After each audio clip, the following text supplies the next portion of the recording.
Bonjour à tous, bienvenue dans la Vendée en direct. Alors on va commencer la semaine avec une journée mondiale. Oui, il y a des journées mondiales pour quasiment tous les jours, ça je vous l'accorde, mais ce 1er mars, c'est la journée mondiale de la protection civile et c'est autrement plus sérieux que la journée mondiale du café ou que du rangement de bureau. La protection civile en Vendée, c'est 650 bénévoles et pas moins de 20 implantations locales, donc rien que pour le département. On va donc largement parler du sujet et on va en parler avec Hugo Couton. Bonjour Hugo. Bonjour. Vous êtes en charge de la communication, vous, pour la protection civile en Vendée. Et donc, il vous semblait important de rebondir sur cette opération d'envergure nationale, voire internationale. Ça veut dire que la protection civile, elle a encore besoin de ce genre d'opération pour se faire connaître ? Alors, la protection civile a toujours besoin de se faire connaître. C'est vrai qu'avec la crise de la Covid-19, on voit un peu plus nos uniformes qu'à l'habitude. C'est vrai que souvent, on travaille un peu dans l'ombre, dans les événements où on intervient sur les dispositifs de secours. Donc là, on est plus sur les côtés de l'événement et on ne fait pas trop attention à nous. Mais là, c'est vrai qu'avec la crise sanitaire, on a un petit coup de projecteur sur nous et c'est vrai que les journées mondiales sont l'occasion de présenter la protection civile parce que souvent, on nous confond avec les pompiers, par exemple.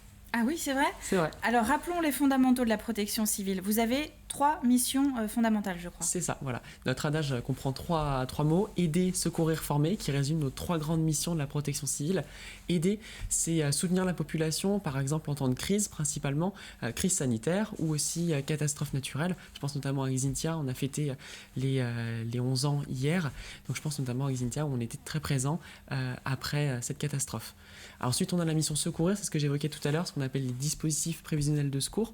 On va intervenir lors d'événements culturels, sportifs ou de loisirs. Je pense notamment au Vendée Globe, au Tour de France, où là, on est présent pour assurer les premiers secours et être ce qu'on appelle le premier maillon de la chaîne de secours avant l'intervention des pompiers ou du SAMU, par exemple. Et puis, dernière mission, alors ? Et la dernière mission, c'est former la population aux gestes de premier secours, former aussi la population au niveau des entreprises. On a un centre de formation qui fonctionne 7 jours sur 7, soit animé par des bénévoles le week-end, ou la semaine animé par 4 salariés de la protection civile qui vont faire des formations plus principalement en entreprise ou dans les collectivités locales pour absolument former la population vendéenne aux gestes de secours. Alors vous savez que quand on n'est pas dans la protection civile, quand on vous regarde en tout cas sur le terrain, ça peut paraître très impressionnant. Vous avez 21 ans. C'est ça. Qu'est-ce qui a fait que vous vous êtes lancé dans la protection civile il y a 2 ans maintenant ? Alors, il y a 2 ans maintenant, je me suis donc lancé dans la communication il y a 2 ans. J'ai commencé à l'âge de 16 ans, la protection civile, en tant qu'équipier secouriste. Ce qui m'a donné envie, c'était de vouloir aider les autres, en fait. J'étais pas trop attiré par la volonté d'être pompier, parce que ça demande une implication plus importante. Par contre, je voulais vraiment aider les autres, et le milieu du secours m'intéressait beaucoup. Il y a une petite dose d'adrénaline, il y a le fait aussi de travailler en équipe. Donc c'est vrai que c'est pour ça que je me suis dit, pourquoi pas à 16 ans, m'engager dans l'association. Et est-ce que c'est parce que vous vous voyez aussi plus tard évoluer dans le milieu du secourisme de manière professionnelle ? Alors non, pas du tout. C'est vrai que j'avais la volonté au début d'être médecin. J'ai complètement changé de parcours professionnel. Mais c'est pas pour autant que j'ai abandonné la protection civile. Beaucoup de nos bénévoles, même la majorité de nos bénévoles, ne travaillent pas dans le milieu du médical, mais sont quand même impliqués chaque week-end sur les dispositifs de secours. Alors on reviendra justement un petit peu plus tard sur le profil des bénévoles de la protection civile. Un mot quand même de ces derniers mois, 2020-2021, c'est pas une année tout à fait normale pour tout le monde, pour les entreprises, pour les particuliers, mais aussi pour votre association, pour la protection civile. Comment ont évolué vos missions en cette période Covid ? Alors elles ont évolué de façon importante, en fait, ce que j'expliquais. La majeure partie de notre temps, c'est les dispositifs prévisionnels de secours sur les événements culturels, sportifs et de loisirs. Actuellement, il n'y en a plus. Il n'y en avait plus, oui. Donc, on a fait évoluer nos missions sur demande de l'État et on est intervenu donc plus avec notre casquette de mission aider la population, notamment avec des missions comme de la distribution des masques ou des gels hydroalcooliques dans les EHPAD. L'ARS, l'Agence régionale de santé, nous fournissait les éléments et ensuite on allait les distribuer dans les différents EHPAD qui nous attendaient avec impatience.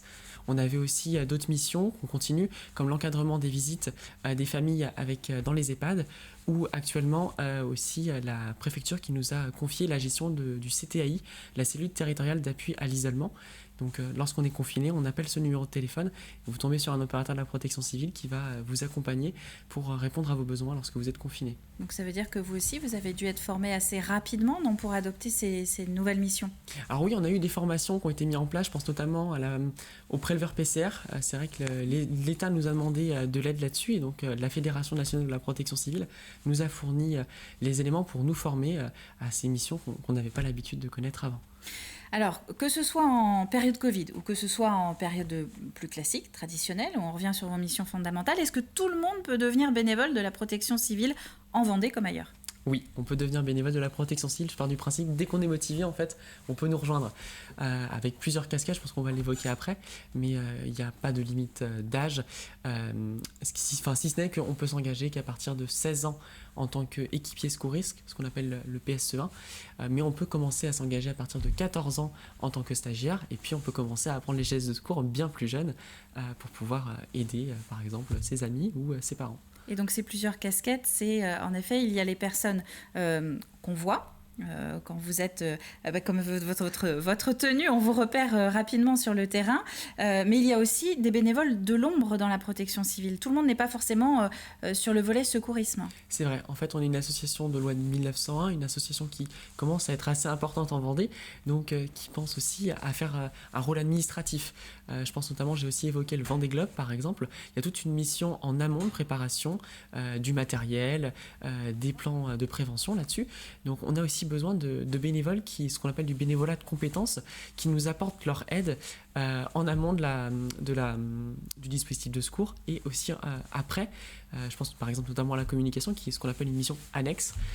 Et on a aussi besoin de ces personnes-là qui peuvent nous apporter de l'aide en dehors des dispositifs de secours. Mais ô combien nécessaire. On va terminer quand même sur cette journée mondiale. Il y a une opération qui a lieu actuellement sur les réseaux sociaux, tout l'après-midi notamment, et puis on pourra revoir après en archive. Oui. Vous diffusez, c'est ça, des petits films justement présentant la protection civile. C'est ça. En fait, normalement, on a l'habitude d'aller voir les Vendéens et Vendéennes dans les centres commerciaux ou dans les lieux importants de Vendée pour présenter nos missions. À l'heure actuelle, avec la crise sanitaire, ce n'est pas possible. On avait quand même la volonté de faire vivre cette journée mondiale.